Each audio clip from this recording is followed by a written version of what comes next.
Carlos Herrera Descalzi. Carlos Herrera Descalzi es el experto en temas de energía, hidrocarburos, etcétera, el exministro, pero básicamente es un ciudadano peruano. Está preocupado por lo que ocurre en el país, sin duda alguna. Yo tengo una batería de preguntas sobre el sur andino para Carlos.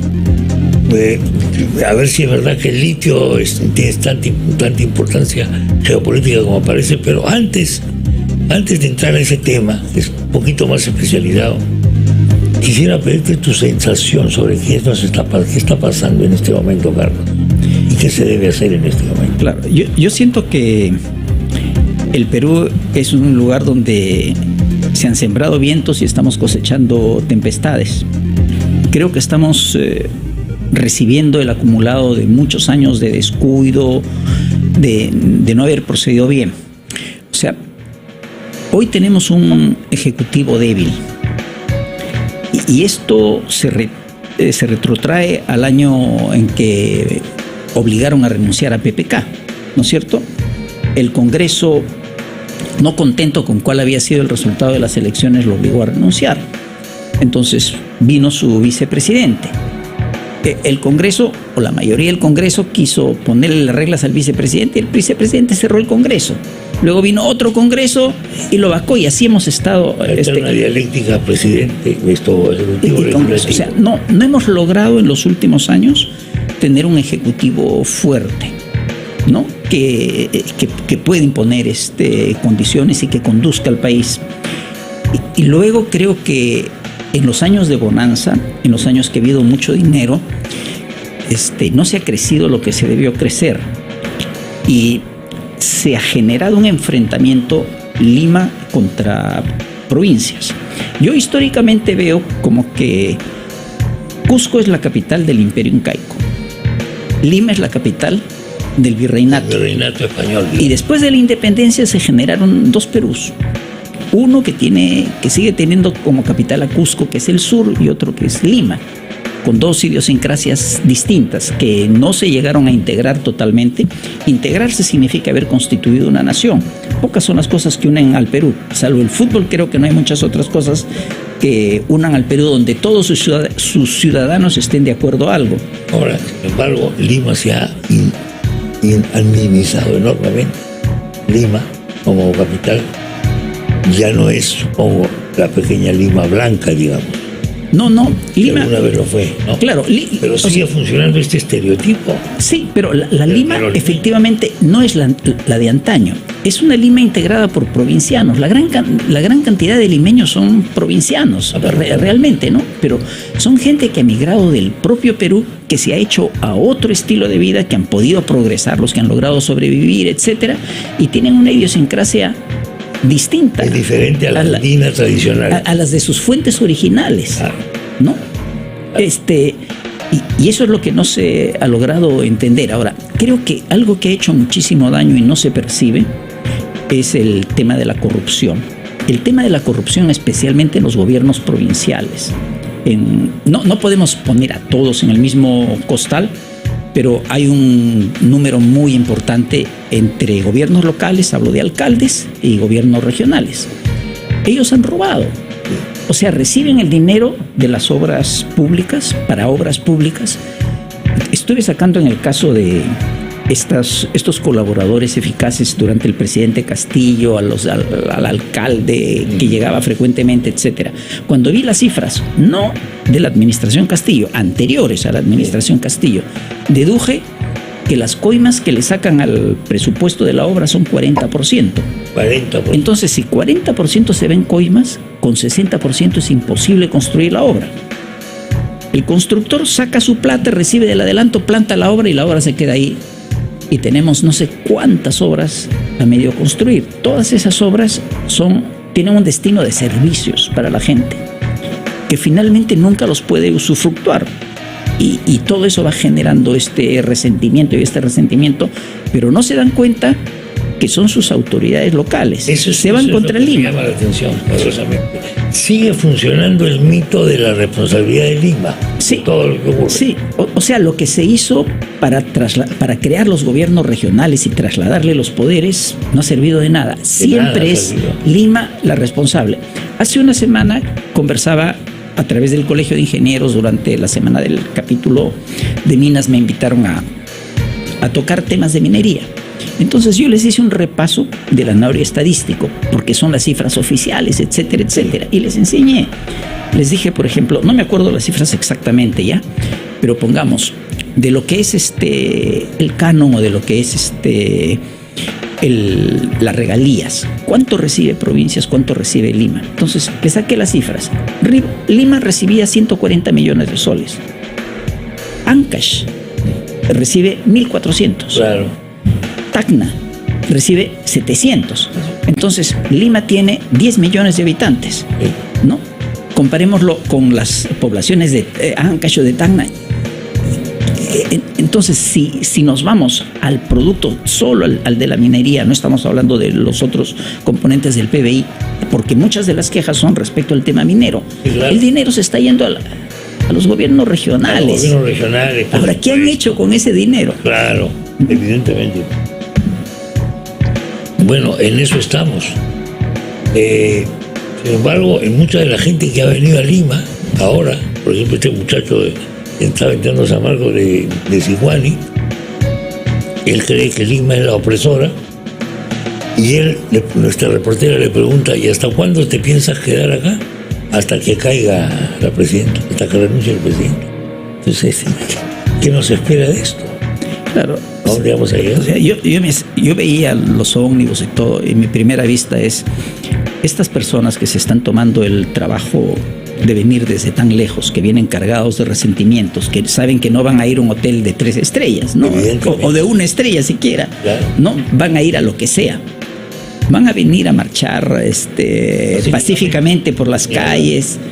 No lo creo, ¿no es cierto? La intención creo que es otra. Sí, y que van a buscar muertes.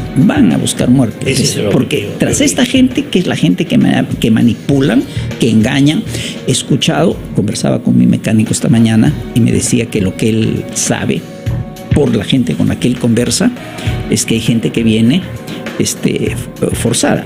O algunos porque les pagan dinero y otros porque les amenazan la familia o los amenazan a ellos. Entonces los embarcan para estar en esto. ¿Cuánto de cierto? Eso habrá que investigarlo. Pero no creo que entiendan lo que está realmente sucediendo. Simplemente vienen cargados de resentimiento. Les han dicho que Lima es su enemigo y vienen a destruir Lima. Y esto se puede convertir en un baño de sangre. Y se puede convertir en un baño de sangre. Ojalá, yo no lo quiera. No me gusta a mí esta cosa de las causas únicas, de las cosas, de las conspiraciones y de todo. Pero el otro día me estaban presentando un mapa del sur andino y un mapa del UNASUR que calzaba con el mapa del litio. ¿Esto es una exageración? ¿Hay un tema de litio, Carlos, detrás de todo esto o no? A ver, yo más o menos lo que entiendo sobre el litio es que hubo una gran cantidad que salió de las profundidades de la Tierra en estos grandes fenómenos geológicos que tiene la Tierra, y que el litio salió por el territorio del Perú, de repente por Puno, pero se desparramó y fue yendo a Chile, a Bolivia y Argentina. Correcto. Y entonces hoy existe más en Chile, en Bolivia y en Argentina que acá.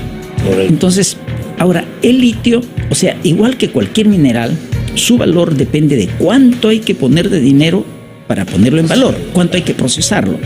Entonces, el litio que hay en Bolivia y el que hay en Chile y en Argentina tienen un costo mucho menor para ponerlo en valor.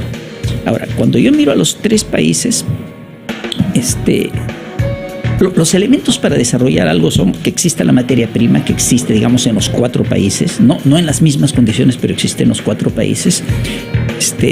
Y luego es la propia gente, el propio país, el propio desarrollo. Yo veo Chile muy por encima de los demás países en ese aspecto, en lo que es su gente, su desarrollo, su proyección, en que saben manejar sus riquezas. Argentina estaría allí. Argentina tiene muchos problemas internos porque Argentina en algún momento fue un país de primer mundo. Obviamente. No, y con un gran desarrollo. Una potencia. Una de las primeras potencias. Y quedaremos Bolivia y Perú. Y es un error mirar por debajo del hombro a Bolivia. O sea, En mis propias experiencias personales, te cuento una, pero es más de una. Fue una reunión para discutir el tema del gasoducto del sur y si el gas de Bolivia salía por el sur del Perú. Hubo un gabinete binacional en que habían ministros de Perú y de Bolivia. Era en la época de Alejandro Toledo. Un ministro de Alejandro Toledo, que es amigo mío, me dijo, yo de gas no entiendo nada. No era de energía y minas, ¿no? Me dijo, yo de gas no entiendo nada. Y me dijo, acompáñame y me ayudas porque me metí en la comisión. Entonces fui a Bolivia, al Cusco. La reunión fue en el Cusco, ¿no? Hubo un desayuno en el avión en que fui, iban casi todos los ministros peruanos.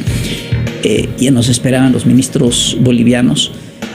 Entonces, el ministro de Relaciones Exteriores me hizo 3 preguntas sobre minería, que me di cuenta que conocía, que sabía lo que estaba diciendo sobre gas, sabía lo que estaba diciendo. Y te hablo el de Relaciones Exteriores, ¿no? Luego otro igual. Entonces, yo en esos momentos sentí que sobre el tema específico del gas, el gabinete boliviano conocía mucho más que el peruano. Bueno. Ese dato me parece muy interesante. Muy interesante porque eso no tiene por qué haber cambiado. Efectivamente. Sí, puede haber aumentado. Porque lo que tú has dicho es verdad. Miramos sobre el hombro a Bolivia. Luego es un grave error. Yo estaba en Bolivia hace muchos años haciendo un trabajo para el gobierno de aquella época. Y entendí más o menos que no tenemos derecho a mirar por sobre el hombro ni a Bolivia ni a Ecuador. Ni a nadie. En fin, ni a nadie en general, ¿no? Entonces, ¿cuál es el futuro del litio y en qué se aplica, en qué se va a aplicar el litio en el futuro, Carlos? El litio es uno de los minerales que está en el centro de lo que es realmente una gran transformación que va a cambiar el mundo. O sea, el mundo cambió enormemente, la civilización que hoy tenemos, el desarrollo que hoy tenemos, apareció cuando se pudo tener el primer motor. El primer motor fue la máquina de vapor. En la era industrial. De la primera revolución industrial. De la primera revolución industrial. El vapor. Claro, la máquina de vapor. Nosotros miramos el vapor, pero en esos 50 años no solamente se desarrolló el vapor. Yo incluso pensé que no se habrían atrevido a hacer automóviles a vapor. Y hubo automóviles a vapor. Hubo automóviles a vapor, correcto. Entonces, bueno, naturalmente sí habían vapores, ferrocarriles, pero el poder tener el vehículo, o sea, la función de la PC en el mundo, frente a la gran computadora de IBM, la cumplía el automóvil frente al ferrocarril o frente al vapor. Muy bien, muy bien hecha y para eso se requería un motor que no podía ser la máquina de vapor. Hubieron 2 opciones, el motor eléctrico y el motor de combustión interna. Claro. Y fue el motor de combustión interna el que le ganó el sitio al motor eléctrico. Y es entonces el motor diésel, el motor Otto, los que después desarrollan el petróleo, porque necesitaban combustible, y el combustible que para diésel iba a salir del campo, de los aceites vegetales, terminó saliendo del petróleo. Entonces creó la industria del petróleo, fortificó enormemente la industria del acero, porque el acero se usaba para grandes construcciones, para puentes, pero el consumo en el sector de transporte fue enorme, ¿no? Y se creó todo un mundo de allí. Ese es el mundo que vivimos hasta ahora, pero ese es el mundo de los combustibles fósiles.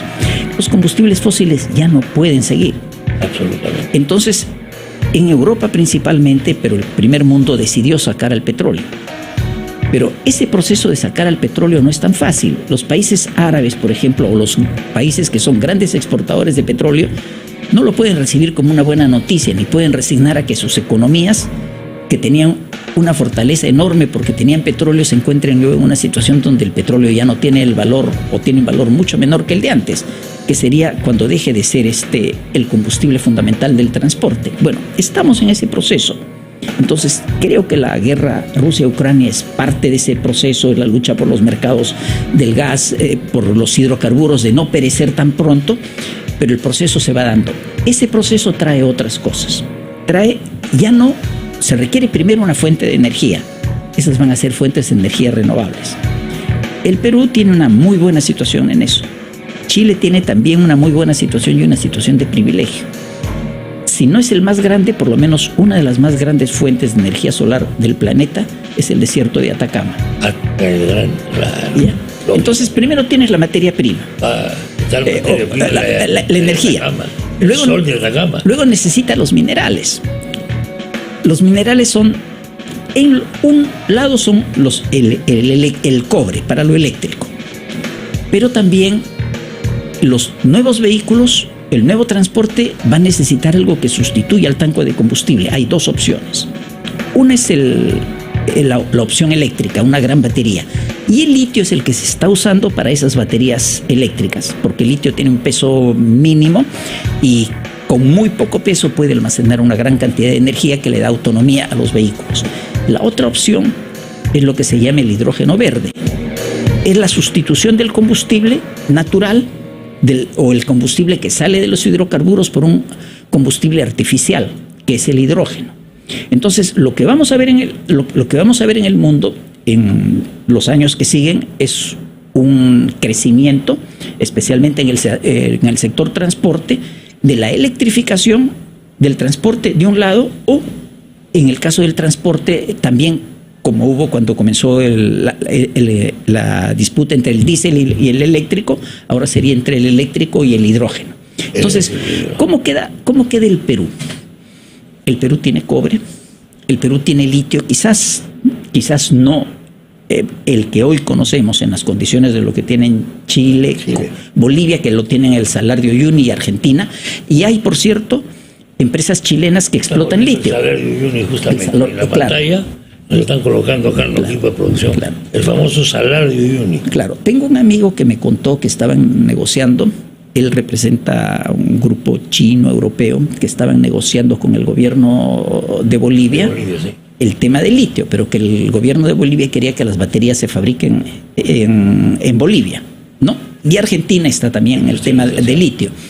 ¿Cómo estamos nosotros? ¿Y Bolivia podría fabricar las baterías? ¿Hay infraestructura para eso? ¿O hay que invertir demasiado? Bueno, pero el capital es capital privado. Ya. Se requiere inversiones gigantescas. Pues eso voy. Pero el capital es capital privado. Entonces se negocia con el capital privado las condiciones. Depende de las condiciones.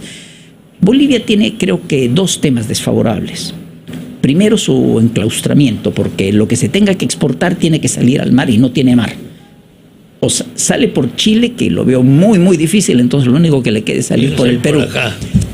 No, y ese es un tema que también hay que pensarlo, la salida por el mar, hay que pensarlo también geopolíticamente dentro de lo que está sucediendo en estos momentos. En este momento está sucediendo un capítulo de la geopolítica boliviana para salir al mar. Entonces, ese es un tema que hay que considerar. Fantasiosa o no tanto. La nación aymara va a resurgir con los pedazos de litio que hay en Argentina. Hay aymaras, norte de Chile, Bolivia y Perú. ¿Esto es una fantasía? Evo Morales va a ser el nuevo, no sé cómo calificarle, Inca no sería la palabra, porque para ser Inca tendría que ser quechua. No sé qué grado tendría. Aunque los incas salieron del lago Titicaca. También es cierto. El Manco Cápac y los propios hermanos Ayar, ¿no? Los famosos hermanos Ayar. ¿Eso es una fantasía geopolítica? Yo creo que sí. Es una fantasía. Yo creo que sí, porque no está mediando lo complejo que es el tema. Ok. Una simplificación bonita para la prensa. Claro, el tema requiere mucho más que tener litio, mucho más que la materia prima. En el mundo de hoy, lo que vale es el conocimiento. Muy bien. El conocimiento está por encima de la materia prima. Y lo segundo y la otra cosa es el dinero. Y los países de Sudamérica no tenemos ni el conocimiento ni el dinero. Quizás el que más adelantado está en eso es Brasil, ¿no? Efectivamente. Y ya le toca un poco lejos el altiplano a Brasil, ¿no? Aunque por ahí sale también, ¿ah? Sí, también tiene también tiene salida. Hay la historia de un presidente boliviano que recibió un caballo, era muy aficionado a los caballos, recibió un caballo de regalo del Brasil, y él le regaló un pedazo de territorio de Bolivia a Brasil. Bueno, Brasil ha crecido con una serie de cosas que nos pueden parecer raras. Por ejemplo, la penetración de estos bandeirantes famosos, ¿te acuerdas tú? Etcétera. Perú, o sea, Billinghurst tuvo que crear el departamento de Madre de Dios para poder mandar tropa a esa parte, porque si no, eso era brasilero en 2 minutos. 2 minutos. Y si no tenías el departamento, no tendrías presupuesto para mandar tropas, etcétera. En fin, que Brasil ha tenido siempre una posición expansionista. primero geográfica con los bandeirantes y luego a través de empresas. Como todo país grande, claro, las empresas son tu línea de penetración. Claro. Yo siempre pensé que el tema de Odebrecht no fue totalmente de la empresa. Yo siempre pensé que el tema de Odebrecht no era solamente Odebrecht, sino son varias empresas y tuvo algo más que solamente las empresas. Vamos, si te parece, hacer una pequeña pausa y luego te hago un par de preguntas sobre esto, que me parece un gran tema, y es que las empresas no son solas, pues, las grandes empresas no. Veamos el caso coreano de ahí, por ejemplo, pero en fin. Bueno, continuamos con el ingeniero Carlos Herrera Descalzi. Hemos pasado a revista varios temas que me parecen muy interesantes. Hemos hablado del litio, hemos hablado primero de cuál es su sensación de lo que está pasando en el Perú, y él comprueba que el abismo que hay entre el sur andino, por llamarlo de alguna manera, y Lima, a pesar de todos los cambios que ha tenido Lima, por lo menos mentalmente subsiste. Y luego estábamos comenzando a hablar ya de la Amazonía. Y él descubría que Brasil tenía mucho que ver en el caso de Odebrecht. O sea que el tema de Odebrecht no es solamente un tema empresarial, ¿no es verdad? No, yo no creo que sea político empresarial. Claro, incluso te diría las armas que han utilizado. Me refiero al soborno. Creo que han sido las armas de una política. ¿Ya? Eso jamás lo puede admitir un gobierno. No, claro. No hay forma de probarlo, ¿no? Pero una empresa de ingeniería importante es un patrimonio enorme de una nación, porque si esa empresa de ingeniería puede hacer obras enormes en otras naciones, lo que estás usando es conocimiento, en este caso del Brasil, propio del Brasil, materiales del Brasil, etcétera. Las obras insumen, incluso se convierten en inversiones por los sistemas últimos que hubieron de un banco que preste el dinero, una empresa que se crea para que administre eso. Entonces, es un crecimiento enorme en favor de Brasil. Entonces, había que lograrlo, y la manera en que se logró es esa manera. Entonces yo no creo que haya sido exclusividad de Odebrecht. No, claro que no. No, creo que ha sido es más, no se puede decir tampoco general, pero ha sido moneda común en las empresas constructoras en todo el mundo.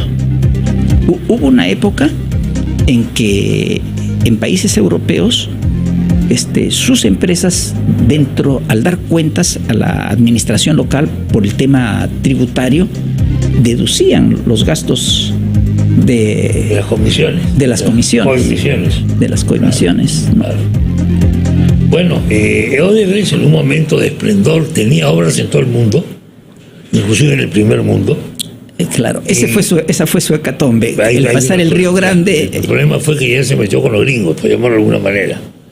Ahí se le pasó la mano, pero junto con el fútbol eran las dos grandes banderas de Brasil a nivel internacional, digamos. Y el crecimiento es espectacular. Y conversaba con una persona hace poco sobre Odebrecht, y le dijo, ¿habrá estado ligado a la corrupción? Sí, pero sus obras eran de buena calidad. Sí. Y sus equipos de ingenieros, yo he podido conversar con muchos de sus equipos de ingenieros, eran de primera. Y además ignoraban absolutamente lo que sucedía en la empresa. Eso era, por supuesto, un secreto compartimentado, totalmente una compartimentado. Célula. Y claro, dentro de una célula que era la que sabía que manejaba.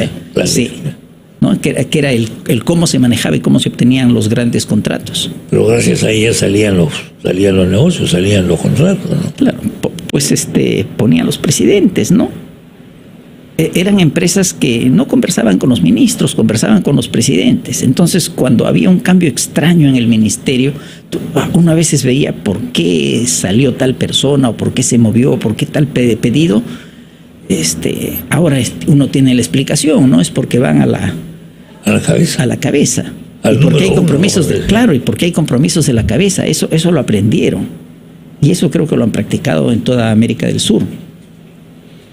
Yo a veces hago la comparación, corrígeme tú, aunque sí conoces el tema, yo soy medio charlatán, pero lo que tengo que, como periodista, que es el caso de Corea del Sur con sus empresas grandes. ¿También puede ser eso? ¿O no hay grado? Yo creo que en general ha sido comparable. Yo creo que en general ha sido una estrategia de expansión. El país es un país muy respetable, prefiero no decir el nombre, pero en mis años de ingeniero joven tenía ya a mi cargo un proyecto o proyectos importantes. Estuve en ese país, tuve invitaciones que conversé. Y yo me di cuenta que era un país con un profundo sentido del honor. Del honor. Del honor para lo interno. Okay. Para lo externo, todo vale. Claro.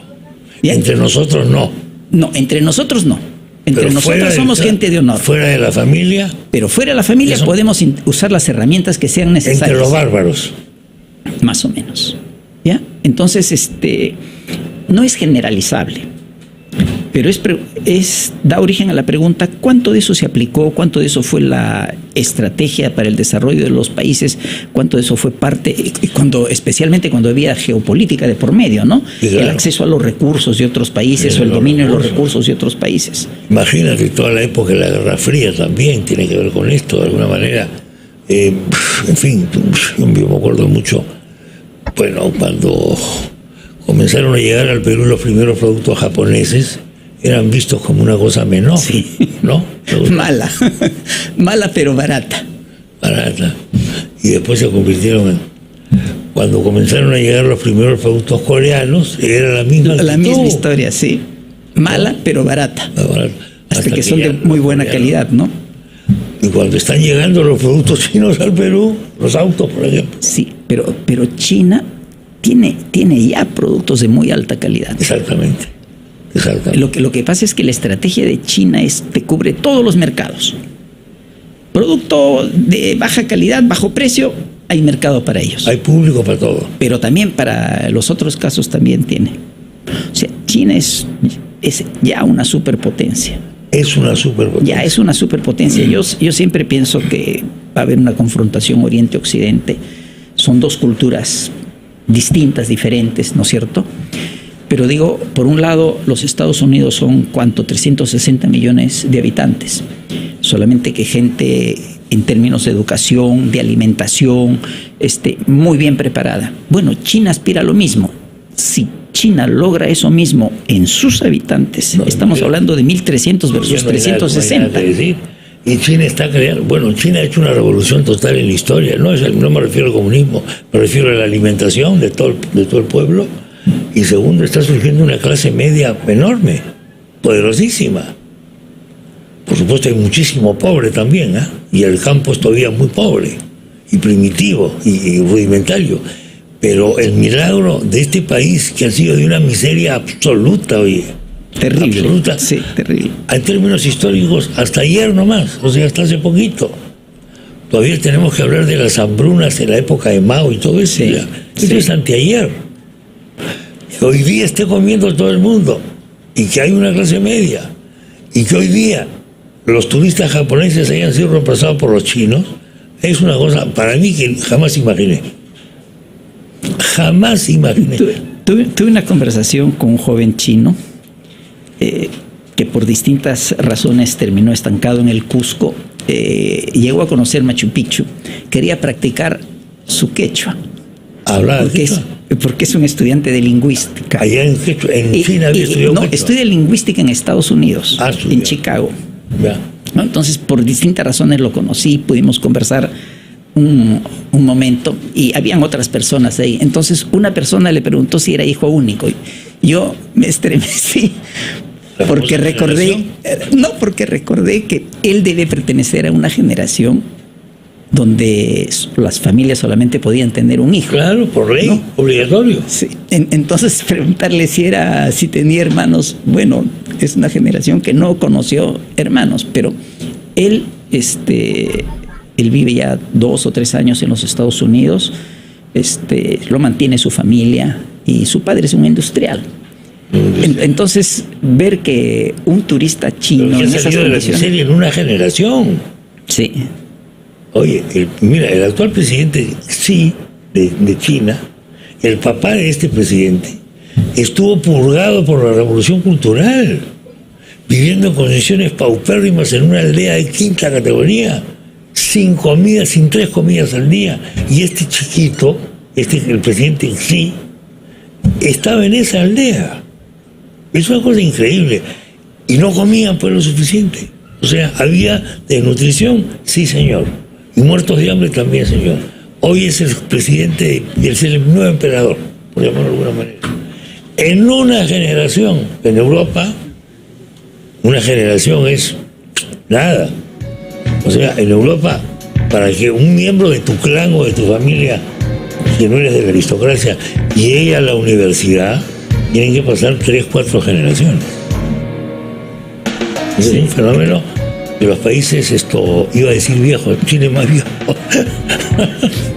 Chile más viejo, pero es una cosa que es la gran revolución. Y creo que son países que se acostumbraron a una forma de gobierno. O sea, pienso que en Rusia siempre hubo un zar.